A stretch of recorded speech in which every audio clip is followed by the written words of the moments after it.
Frenzy Podcast.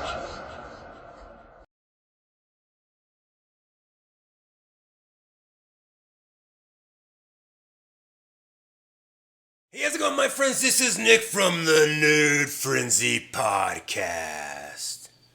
And today, guys, we got a wonderful guest, someone that has actually been in the music biz, singing stages with audience adoring him, clapping for him. The wonderful, the beautiful, the Thomas Breslin, everyone. Everybody. Hey, Betty. So, you have done a lot more than anyone I know, and you and I have had a lot of past experiences in somewhat of a similar field. And I've been very curious, my friend, to want to talk to you about all of your talents and what you've been doing the last 15, 20 years. Cool, man. Well, I'm really happy to see you again. It's been too long. Thanks for having me today. Absolutely, man. Absolutely. Oh, Like I said, I've had a lot of people that you know on there, a lot of my family and friends that you and I were in musicals and whatnot with. And I thought, well, Thomas would be the perfect person because there were so many times when we would have like variety shows and whatnot. And I remember just watching you and being always in awe whenever I'd hear you sing separately. I remember one time, and particularly when you sang Elton John, I think it was your song, and it was. I remember thinking, this guy, he's so good, he's so good. And many years later, you're still doing it, and it warms my heart. So I'm very proud to say that I know you and that I got to have a good, awesome childhood with you. dude, that's a really nice thing to say. And miss you and your family. I hope you're doing really well. And it seems like you're up to a lot too. So Yeah. don't don't over recognize me, man. You're doing our thing, and you're doing your thing. And so it's just really good to see you. I have to reiterate that. Oh, I'm stoked. it is. We've gone through like we were in what plays and musicals were we in first of all? We were in We did Guys and Guys and Dolls. Dolls, yes. Crushed that one. We Midsummer, did Midsummer Night's Dream. Midsummers. You crushed that one. Thank you, as you did as Uh, well, my friend. Are you gonna tell them uh, the last variety show that we were able to do together? Okay, so this is the disgusting mind of Thomas Breslin. I was just talking right before this. You, for some weird reason, my friend, went and talked to all your family, and you said, "Hey guys, I got this awesome idea for a little, It was my family. It was you guys. I just had to run it by okay, principal and Cameron. Miss Cameron." Ms. Cameron. I just had to run it by the auditionees and be like, "Yo, this is what we're thinking." But I didn't tell him the whole bit. I just said, you have to give us an audition. It's required. We're allowed, like everybody else. But who was it? It was you, me, Marcus, Carrion, Kozak, and was it Will? I think it was Will. It was Will. It was me, you, Will, and Marcus, the choir boys, Yeah. right? Right, right. And when we auditioned, we just told them, we bring to you a lesson in sharing. And that's how we forced Haley McDonald to introduce it. We do not condone this. That's what she said. I'm sorry, in advance, blah, blah. Even though she gave us the spot, Right, right. she said, so we present to you a lesson in sharing. And that was the only time in high school I was allowed to wear my underwear on stage. And I think Will got to go first because he was way too confident. I went first. Oh, you I got was this? no. I'm a very brave person, but I'm sitting there thinking, no, dude, there is no freaking way that I'm putting any of you guys' saliva in my mouth. And I said, I think I told you this. I said, Thomas, I'll do it for you, man, but I have to be the first one. And then All right, and I really want and to you're all down for being the last. I'll be All right, rules the are okay. Okay, so by the way, rules. I hope your wife's not listening to this part because she's probably going to She divorce just came you. back in with the dog. Okay, good, good. Tell her never listen to this part. So we all decided to do this little sketch that Thomas made up about doing your morning routine and brushing your teeth and then drinking the mouthwash and gurgling it and making sure and letting the audience know that you were gurgling it So we all gurgled it for a while, spit it back in the cup, and then left. And then the next person came out, and you were the last person. And for some, I don't know, some reason, you thought it would be the most amazing comedical Jerry Seinfeld like thing to take the mouthwash, do all the stuff, and then swallow it. So, do you remember what people were wearing? I remember what I was wearing, what Marcus was wearing.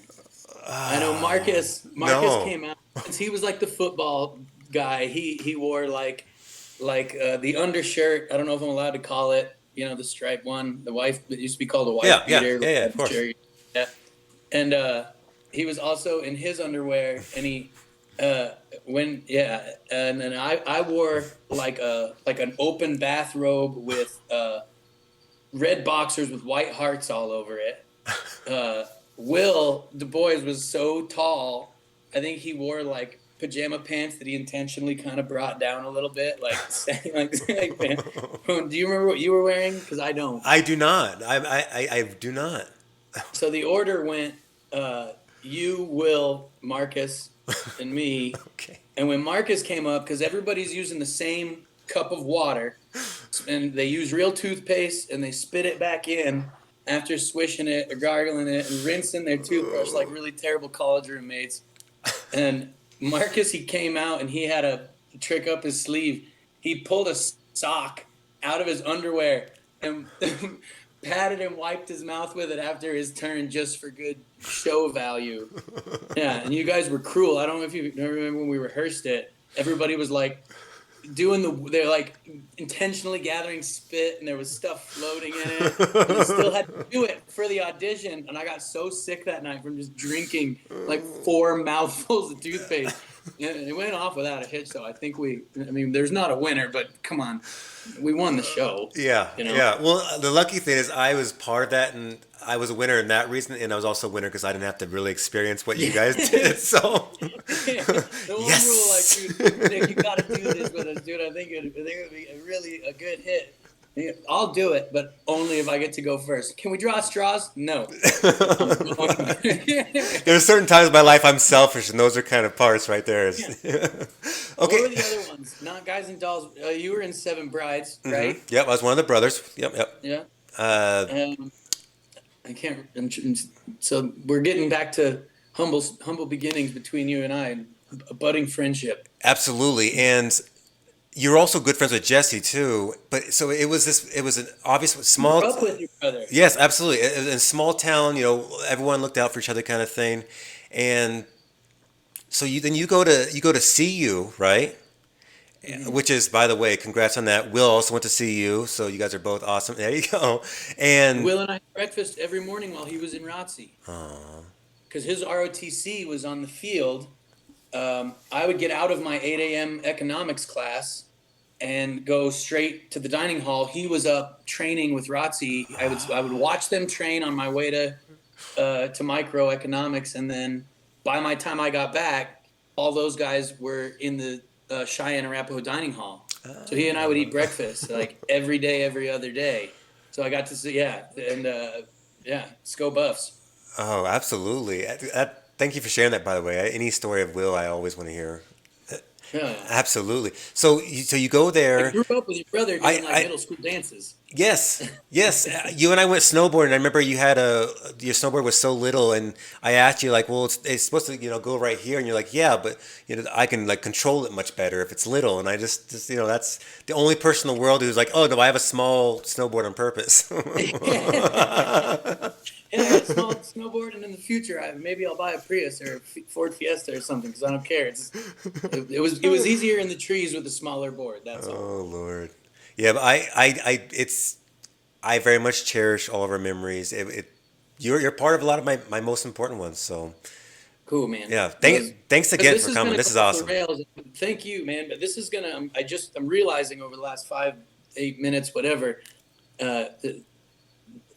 The memories are going to kind of go off the rails because there's a lot of them. So if I'm screwing up, it's going to be up to you to really direct me. Like, all right, okay, bring it back, and here's what we came to talk about. Absolutely, I like it. Yeah, but so you went to CU, and what I'm curious about, when did you start deciding? All right, I did this pretty much all through my life. I I had a lot of fun singing. I love the idea of being on stage and entertaining people. Because I've seen little videos you've done where you're singing and you kind of you get into it and you do this thing where this is like your move right here, and you hear the crowd do their thing, and it takes a specific kind of person and a certain kind of understanding with your audience to be able to do that kind of thing.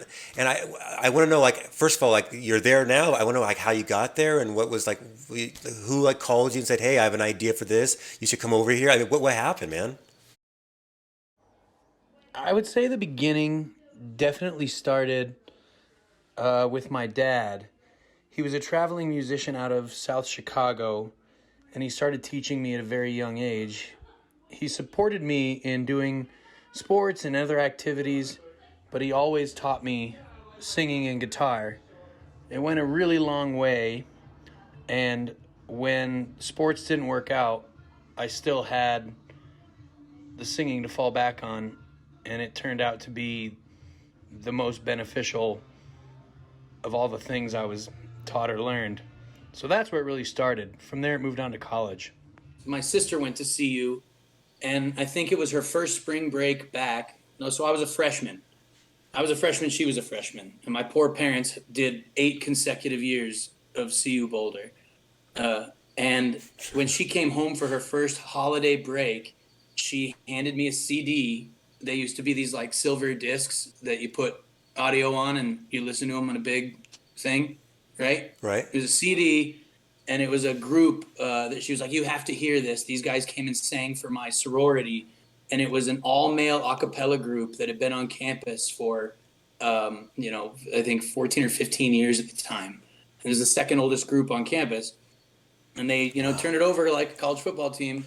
And when she played that album and made me listen to it, and she was like, these guys are the coolest guys on campus. Like they sing at the sororities and they do this. Like it's not a nerdy choir boy thing. Like you need to check this out. And I never forgot it. So 4 years later, when I was walking through the Memorial Center, the Student Memorial Center, and they have all the booths set up of everybody advertising their stuff and passing out flyers. And I found the guy that was behind there at the time, Steph. He was a little checked out, and I stopped and was like, "Hey." And he was like, "You a singer?" I said, "Yeah." He said, "Auditions are this time." I auditioned for that, and I was in it for 4 years. I became the president. We did 3 tours that crossed the states. We did, and it was just college kids in a van or in a, doing a convoy of our cars, and we got to sing for college girls and travel the country, and I was hooked on that. But if you talk about the stage presence stuff, there was a lot of it was the first opportunity I had to really look up to people that had so much more experience than I did. And I got to really glean what controlling a crowd meant, what having not only that confidence, but learning from singers that were way better than I was, but everybody had a different style. And so that's the fun part of being in a student group, is there was a lot of freedom, and you have to kind of find out where you fit, and everybody kind of plays a role. We have the pretty boy, the bad boy, the this guy, and it's not like it's not like a boy band in that sense. It's just that's what people brought when you're that young, doing shows every weekend, so I guess I'm long story boring. I was just trying to answer your question about how it started and where some of that stage presence aspect grew. Was confidence, but not exactly feeling like I belong, and learning from somebody, a very group of supportive people that are better than you.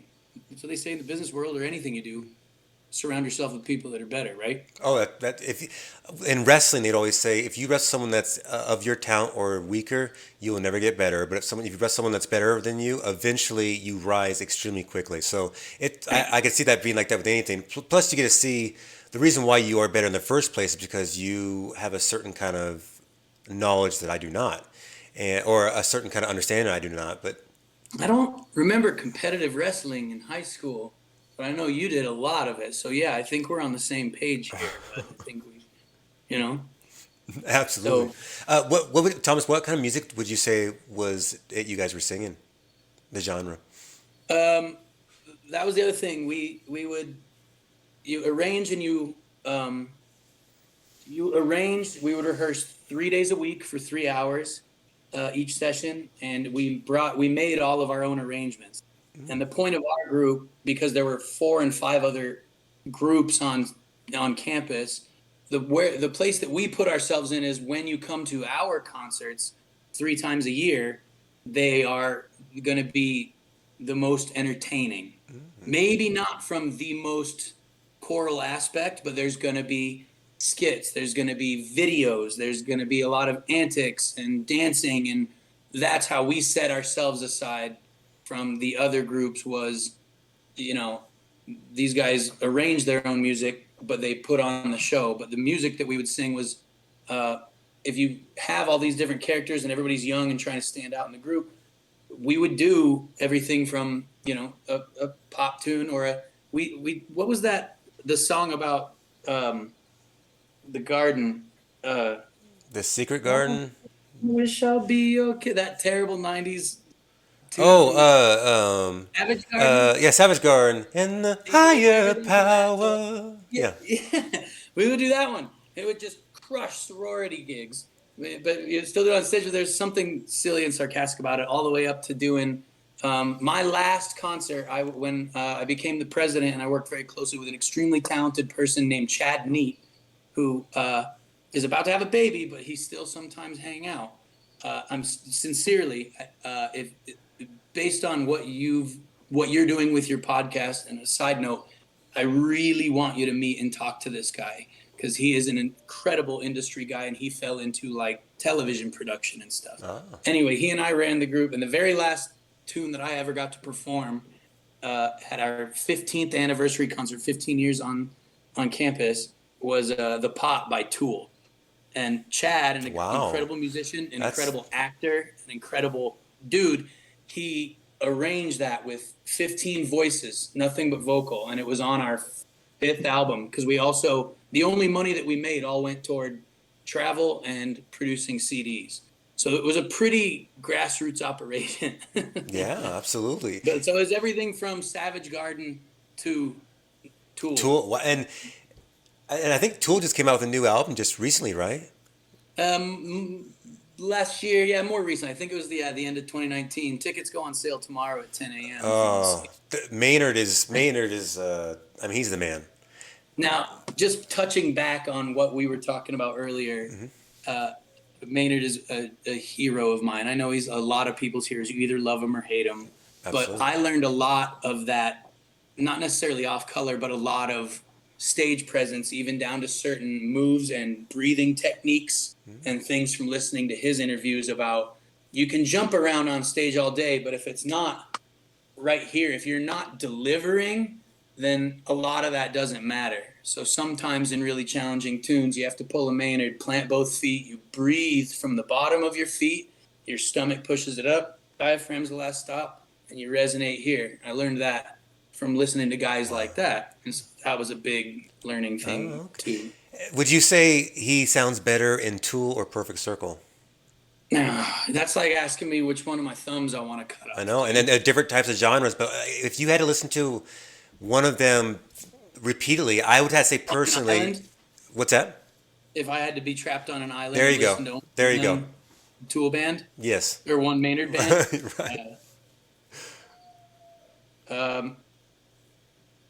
I mean, I'd probably go with Tool, because I'd get pretty tired of eating like fish and pineapple all the time by myself. So I would want a little more this, rather than like 3 Libras playing and me feeling sorry for myself because there's nobody there to snuggle with, So, Thomas, have you actually had any idea? Have you done anything with making like a sampled album or something to put out and try to? I worked with a guy after college named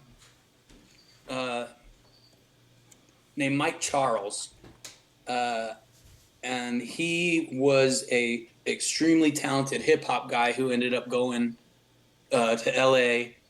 His name was Purpose. He was with another very talented Denver-based group. Hip hop works with collaborative acts where individuals, but they help each other record. They work with each other to make better music.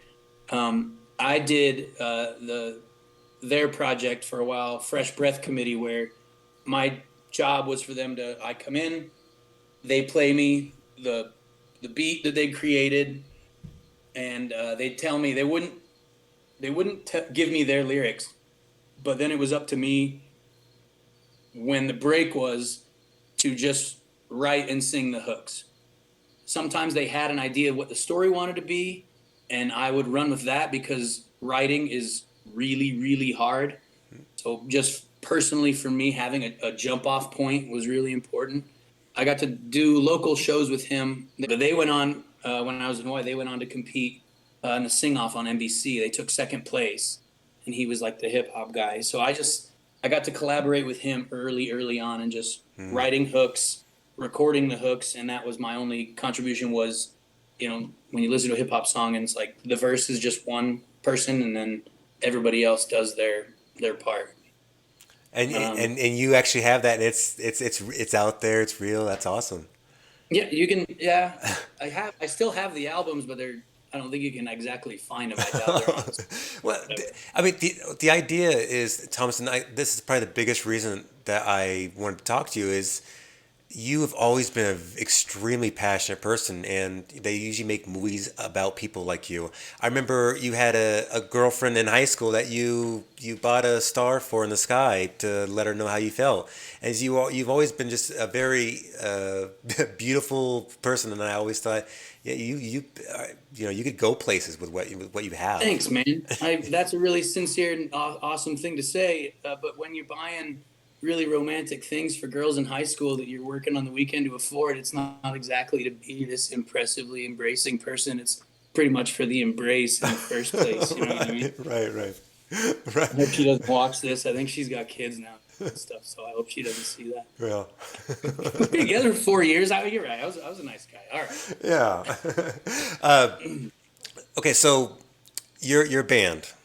Explain Yeah. that. Explain that to me, please. There were two of them. Oh wow, There look at was you. Premium Diesel and the Premium radio. But it was, so I got to really try and put this in digest, because this is what I find the most interesting about music is the best music is all about, and the best anything, if no matter what business you're in, is collaboration. You can't do it all on your own, and the best the best results come from, people working together and sparking each other's minds in different ways that they wouldn't have thought about previously, right? I got to learn that when I moved to Hawaii to work at Exclusive Music Productions, Exclusive Music Studios, where I just got to meet a bunch of local talented rockers and auditioned. And every week it was the same thing, contributing and trying to make something original. It turned out to be pretty blasé studio music, but still, it was a great learning experience. So when I got back, I had been working with a live production studio that I wasn't performing for. I was working for, learning live engineering, learning equipment, learning gear, learning a lot more technical stage etiquette. And a friend of mine, another talented guy from a band called Motive, which you can find online, which was a shameless plug, but was a like rock-based a cappella group, but extremely talented people. He passed me along to a woman named Turi Gustafson, and it was a one-stop shop production company where it's the same players. Everybody also contributes to the production, the setup, the breakdown, the tech. Everybody knows their stuff, top of the line players. But if you want to go to this woman's website, Hipster Mama Productions, Hipster Mama I like Productions, it. you could do a one-stop shop. If you want us to show up and play 4 hours of power music and pop music and dance music, wedding music, we'll do it. We'll even learn your first 3 dances. If you want us to show up to the Cheyenne County Fair, which we did a few times, and you want 3-4 hours of country music, we would show up in different characters, different outfits, and play completely different show. It was a country show. And then the other shows, including even lounge and jazz music, we'd show up as different kind of alter egos of a product. And it was the first time I had heard of this, and it sells really well. You're not just showing up at the same show. Everything was catered to what the client wanted. Oh. So I got that job working with her, and it was an unbelievable learning experience. There's a guy Tim Buckman, who's her husband. They met in music and started this company together. One of the best guitarists I've ever met in person, as far as getting to know. He played with Dierks Bentley. He was in a video with Garth Brooks. Like, he was industry from like out of Nashville and Atlanta, and they got far and ended up in Denver because that's what music is if you want to do it and you want to love it, don't shoot for magazine covers, or any of that. Do it because, like I said, I was trying to digest this, but man, another big part of music, especially coming from like trying to make original stuff in Hawaii and working and helping manage a production company, working with my band, meeting 30 Seconds to Mars, who came in after we were leaving, and we were so proud of this first track we did, and they came in to do just some side stuff, that kind of shit. That's cool. Sorry, can I swear? Oh no, absolutely. It was Jared Leto and both of them. They were all Jared there. Leto wasn't there. No. Jared Leto wasn't there. His brother was there. Okay. Jackson was there, who's the keyboardist, and the rest of the band was there. They were playing the Aloha Center the next night. But there comes a time, nobody cared about our music there because nobody likes rock music on the island. Everybody wants island music and reggae from the studio we were coming from. But if you really want to excel in music, there comes a difficult time where a part of you has to kind of pack up a significant portion of your artistic integrity. And I always say you kind of put it in a dusty corner of the attic, and you have to start thinking about how you can excel, learn more, and pay the bills. And so that was where the cover music thing came from. And we traveled the country for 6 years doing it in mostly the surrounding states, but a lot of the other ones we got to do some pretty big, exciting stuff. So I didn't mind as much that I was playing other people's tunes. I got to travel and make money doing it. What'd you say out of all the songs, the best song that you love singing that maybe get the best reception from your fans? Like what? That I love doing in those acts? Absolutely. Dude, I will try and think of a specific song because I bet I can think. Oh, because I could see there'd be what? a whole array of songs you would have fun with doing. Yeah, well, and I got to be that guy. I got to be the rocker persona because Turi Gustafson was the hot 40-year-old dime piece from Nashville who ran the company, and she was the star of the show, and I was just her kind of right-hand man, right? But you know what I loved was singing country music. I loved performing country music, even though I don't listen to it in my car. Nope, me ever. either. No, I don't. I respect it, but I also know there's kind of, and for too much of it, there's a bit of an industrial formula to it. But when you're performing it, it's an easy performance. It's a nice vocal range. You're not doing this Bruno Mars or pop star like Michael Jackson, yeah, challenging stuff. And the audience response is always the best. You're playing to 1,000 people who are stoked to see you, and they're dancing, and just the response is completely different. So doing a full country show was turned into being like, I don't want to say it was easier, but it was kind of an easier night, and you got to have more fun with the crowd. Okay. But that's a good question. What would be a song that I used to love doing? I'll try and think of it. But we had a catalog for clients to pick from of about 700 tunes. So, yeah, Zach Brown tunes I love doing because they fit really well, and I would love doing them, and people go nuts. It's good. Zach Brown. Good. And it's probably because their songs also have a kind of a good atmospheric sound to it anyways, and it'd be fun for you're probably feeling the same kind of passion they're singing because they have a certain kind of energy with those songs, so I'm sure they're just fun to sing. And they're feel-good tunes. Mm-hmm. They have a good message. They're incredible writers and musicians, and you and I kind of came up with a lot of those. We grew up with a lot of that atmosphere, and those stories were really relatable. Absolutely. It's a hard thing to do. If you want to make it in writing is the hardest part. It's the hardest part. And rule number 1 from the audience is don't write about you, write about me. So here you are in a constant juxtaposition of trying to tap into what is sincere to me, what can I relate to that is a real thing that I can put pen to paper and kind of tear open some old scabs, but that has to be for the person listening, about the person listening.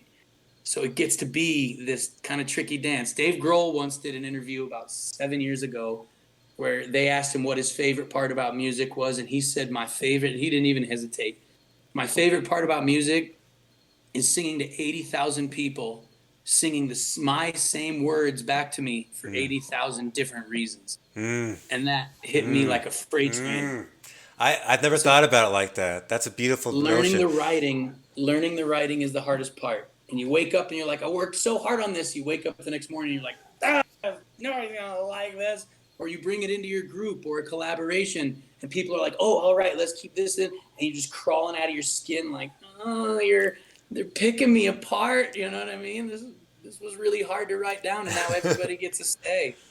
Oh Lord! And then if it works, then the whole world has to hear it. Yeah. Your vulnerabilities. Yeah.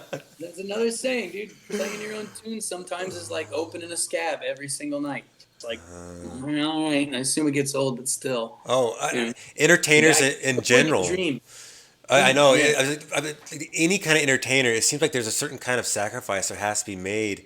And I'm curious, like for you, when you would you go out and like have like a 8 to 4 o'clock in the morning kind of night sometimes when you go like to your shows, or was it more of like a job like a 5 to 9 or something like that? So doing the cover band thing, we all had jobs. I had at that point, I had been on tour with before I got the um, Hipster Mama Productions job. I was working for an amazing man named Tony Huerta. He's been, I think, he's a local guy. I met him in college. He recorded the album that I produced within the Buff. This goes way back, and he taught me so much about growing in production and music. He's the one who taught me about live audio, the sound engineering aspect of it, the production aspect of it, not the performance aspect of it. That's what helped me get the job with Hipster Mama. Was it was a complete package. The more you know, the fewer people have to get paid. If our singer knows sound engineering and can drop cables and set up a full stage along with everybody else, we don't need a crew. We don't need this. But back to your question, that made for a lot of very long days. You know, if we played a show in Durango the night before, and yes, got up at 4:30 in the morning to go sing for, oh, I almost used your name, uh, this this gal that we both know in Larkspur. That was, and then you get there and it's unload the trailer, set the stage up, hopefully get some food. You know, they have to feed you and put you up. You're in a hotel and all that, but hopefully get some food that's warm, and then go on and sing for another 4 hours, then break that whole stage down, load that trailer back up, and go back out. Oh wow. So those were the long days. But before all of that, where you learn that stuff is Tony Huerta with Sonic Audio Productions. And I think you said you looked those guys up, or you looked him up. I did. He took me under as his, he was my mentor. He is the world toured sound engineer for Take Six, which started off as a 6-piece gospel vocal group. They're a cappella as well.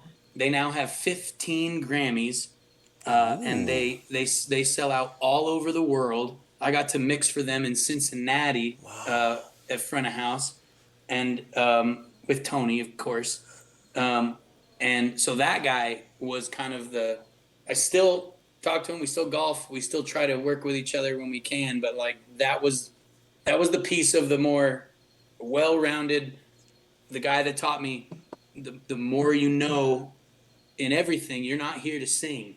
We're here to make a production. Wow. That's a good way to look at it too, because when you see these kind of things, like when you hear these success stories, you find out, no, I mean, yeah, I went in there thinking this little bit, but then I found out that you have to know everything else as well. You have to be like in a circus. You're not just sitting there just doing your thing. You're doing everyone else's thing too. I mean, so I get what you're saying. And the more you know, Jesse, my brother, he's a prime example. He started learning how to do certain things with computers, and the more he started learning with the computers, he's now like one of those guys who just he's above it all. And there's and the more that you know, the more people you meet, the more they Mm, teach you, the more you collaborate, the better opportunities you get. I think that goes for any industry. mm, And I think a lot of people think far too hard about music in the pop sense, where, you know, it's a big break. You're going to get your big break, and magazine covers and money and jets and sneakers. But that's no. You're talking about the 0.0000001%. And if you're in it for the glamour and that's your sole purpose of getting there, then you're never ever going to get there because you didn't have a passion for it in the first place. mm. You were doing it for yourself. You were doing it for yourself, but for the wrong reasons, I think. Ar- But Ar- you know, Arnold Schwarzenegger, he's a prime example of understanding. Whenever he used to say, whenever all my friends were partying, I would be, uh, working out. I would be studying how the body works. I would not be doing bad drugs. He did all these things for scientific purposes. He sacrifices, and it's all the same thing. All sacrifices is what most of us cannot. They don't understand. That's why people are successful and some people are not successful because you're putting the time and the effort. You're learning not just that. You're learning everything around that, and then guess what? You're now a fix-it man, but for your area of expertise. yes, you nailed it. It's a really good point. Like there's pictures of Arnold from before Mr. Universe where he's surrounded by some very well known, very famous people. But I think there's a misconception about that form of success, like you just mentioned, where there's a concept where people want somebody's going to come along that's going to help me and do it for me, Mm. and I can work, but they're going to be my opportunity, and it's an end road. You're not going to ever make that progress without doing it yourself and working in tandem. Nobody's going to show up, do it for you, and give that opportunity. You would have done it for a long time, and they say, "All right, this person's got it," and off you go. But again, right reasons and wrong reasons, I guess. Passion and work ethic is another one. I just got to see Bill Burr off topic Oh, good for you. a couple weeks ago. My buddies that I work with hooked me up with a ticket last minute, He's my and he's my favorite, by the way. He's my favorite. yeah, he's my favorite too. And but when you talked about Schwarzenegger and work ethic and what's important, Mm. first of all, that's a guy that did it the right way and is Hmm. still doing it the right way and earned his keep the hard way. Hmm. But there's an old bit that he does about like people that were hating on Arnold Schwarzenegger, and he's like, I challenge you, you do it. Move to a different country, learn the language, become famous for weightlifting. Start starring in movies. You star in 25 movies in your first part of your career. Marry into royalty. Become a governor of the country you're not even from. Like, how did he think he couldn't get away with that housekeeper stuff? He's been hitting nothing but net for years. Nothing but net. And it's the same thing. Never quit. But all right, now You I'm gonna do quoted it. that Now, pretty perfectly because I've heard that. That was yeah. wow, man. You've heard that So a the lot. first thing you said when you were like, Arnold Schwarzenegger is a good example, I was like, that's a perfect example. Oh yeah. Nobody's going to do it for you. I'm going to be disciplined and keep working. I'm going to screw up with the housekeeper pretty bad, but I'm still respected as a public figure, I guess. I don't He know. I was don't still paying for his child the whole time, and then when it came out, he said, "Okay, now we're good to go." He owned it. So she, We're all going to screw up. uh, Miss Kennedy did not deserve him, anyways. Okay. Not Arnold. Yeah. Just funny enough, just a couple weeks ago, I filmed Terminator, and I did it specifically because Arnold is my favorite celebrity. Oh, So, on one of your bumps? oh On your yeah, bumpers and stuff? I did a podcast with David Szymanski on Terminator. So Cool. yeah, check it out. But I got to meet him at an airport, and luckily he was very sweet. And one thing we're always worried about with celebrities is they're not going to be sweet, but he was, and he was wearing a leather jacket with a USA flag on the back, and it was pretty empowering. It's just kind of a reminder that God bless you, Arnold Schwarzenegger. Yes. Thank you for an endless childhood of entertainment. But So, what would be your like? It's not about them being sweet. I've had to learn it's about how you approach them and how you behave. So, what would be your favorite celebrity that you met, or at least experience, of celebrity that you met?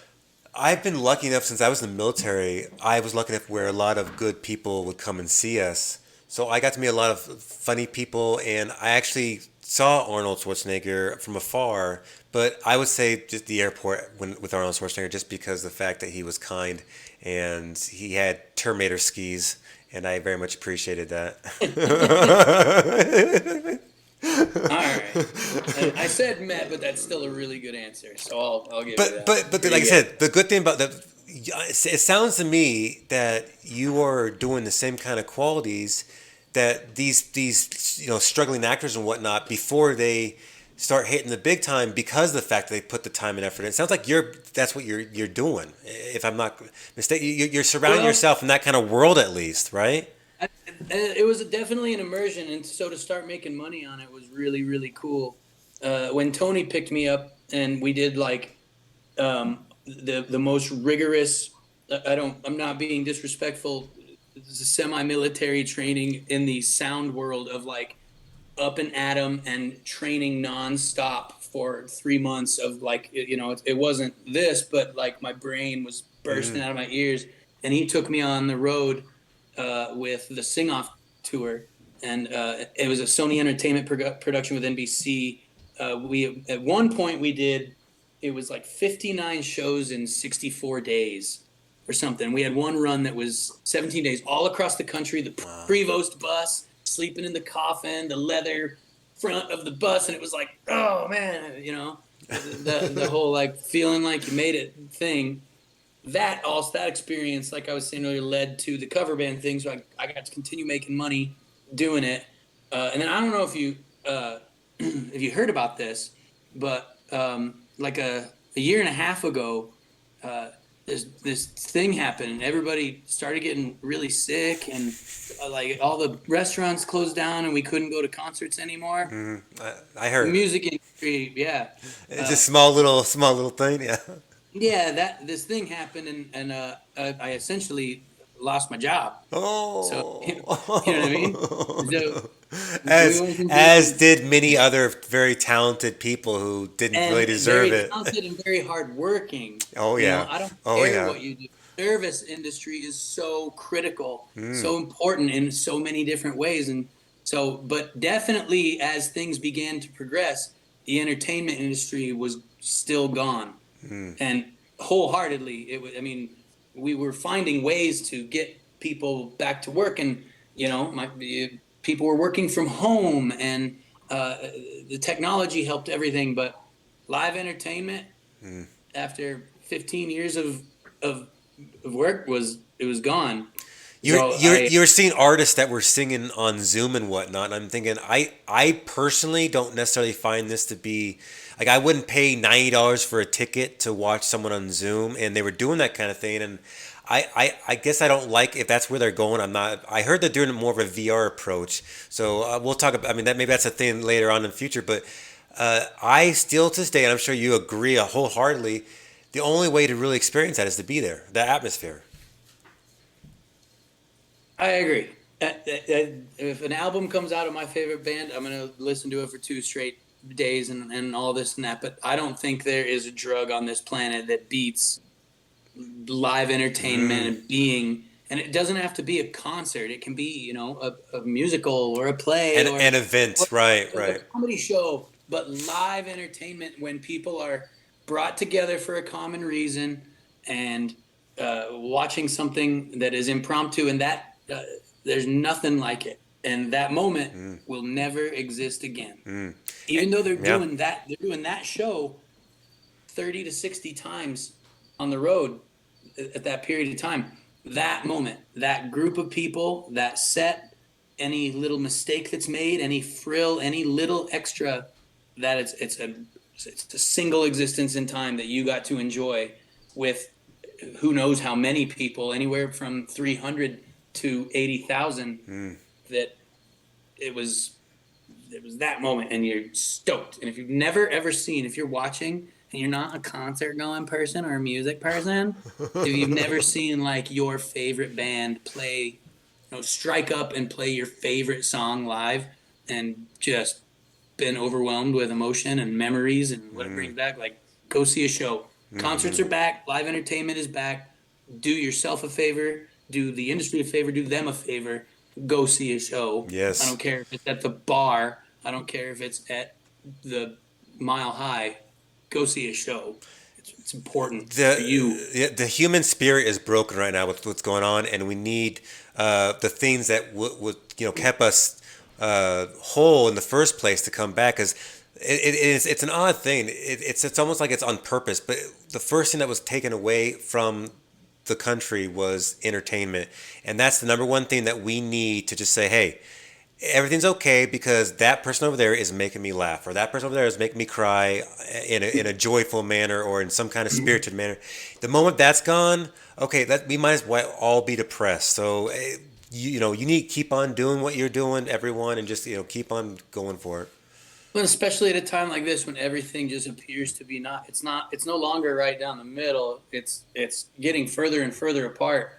But to share that space and not care, what somebody thinks of this topic or this issue or how they live their life, and I'm not talking politics necessarily, I'm talking all the things. Right. None of that matters in a setting like that, in a venue like that. You're all there, for the same reason. And I just went to a monster, probably ill-advised. I know you told me about this. Yeah, tell Louisville, everyone what you saw. Tell them awesomeness. I went to Louisville, Kentucky, and saw a festival that it only came back for the first time in I think 2 or 3 years. It was called Louder Than Life, and it was 4 straight days, and I mean 8 to 11 hours every day, alternating stages of nothing but rock and metal music, and it was the most organized and most groundbreaking production from a magnitude standpoint that I'd ever experienced. But to our previous point, everybody was there for the same reason. People were there, and even when things got rowdy, these people are literally picking themselves up off the ground. When you leave your spot to go get your beer or whatever, people are coming back with water and taking care of each other because they were there for the same reason, and everybody was stoked. But I think it was like 50 or 60 bands in no, it might have been more than that in 4 straight days. So I came home tired. And it's crazy. I just saw like Metallica. That's just one band right there that would be enough for everything. But then you see at least like 15, 20 other bands that are just as quality as Metallica, and then it kind of trickles down to being just still excellent bands. Yeah, It was yeah. Even crazy. the guys that played at 1:30 in the afternoon are the guys that I came to see. Those are the guys that got me excited. Which is great because Like, oh yeah, I yeah. left times. I didn't even see the beginning of the second show because I was like, I'm kind of over it. And there was I think 70,000 people there, and just the depth. We were like, that might fill. We don't need to see Metallica for this, for the second time. We left 40 minutes into the first one. Wow. And it was just like there was a few of us, and we were like, it's all right. We've Okay. been listening to this long enough. Just put on Nothing Else Matters. Come on, Metallica. Yeah. A little too much. Yeah. 40 minutes, we were like, I mean, it's cool. I was there. I wanted to see it to say I saw it, but the Sure. stuff that went on during the day was the eye opener. And so to have people, 70,000 people, moving around freely, taking care of each other, talking politely, that's the power of live entertainment. And if you want to do it, you're going to do it for free for a very long time before anything happens. Nice. So you must love what you do before you do it. Yeah, pour ketchup on your head, but do what you love and the money will come. I like it. Hey, well, Thomas, on that note, buddy, thanks for coming on the show, buddy. I really enjoyed getting to talk to you, and I love you, brother, and I look forward to hearing more about what's going on with you. I love you very, very, very, very much, and give everything that I've got to your family. And thank you so much for having me. And I love seeing you. And I'll be a better friend and keep in touch. I promise. Oh, And I'll do the same. if you ever want to do it again, I would love to. And Yes. I hope that it went well. I hope we didn't get too sidetracked. And I probably should have asked you more questions. But I was just Oh no, no, Thomas. This is about you, my friend. And honestly, the idea was to just kind of keep it in the idea about music and inspiration and whatnot. Anyways, not just necessarily about what's going on with you, but what's going on with music and what's going on with the the soul. Like we talked about it with quarantine and whatnot. So these are important times, and stuff like music and being silly and whatnot is maybe more important than any kind of vaccine you can take. So, Oh, dude, well done, and congratulations on your show, oh, what thanks, you're man. doing. We'll keep in touch, dude. I really appreciate you reaching out. This is a really good time. I thoroughly enjoyed it. Oh, well, thanks again, And Thomas. I anybody else appreciate it, that you brother. talk to that I haven't been able to talk to recently, send my love for sure. I mean it. I'll be happy to, and they'll be watching it, so I'm sure they'll be sending their love to you soon. So, Cool. yeah. All right, buddy. Well, take care. I love you guys. Love you, buddy. Love you, man. The Nerd Frenzy Podcast.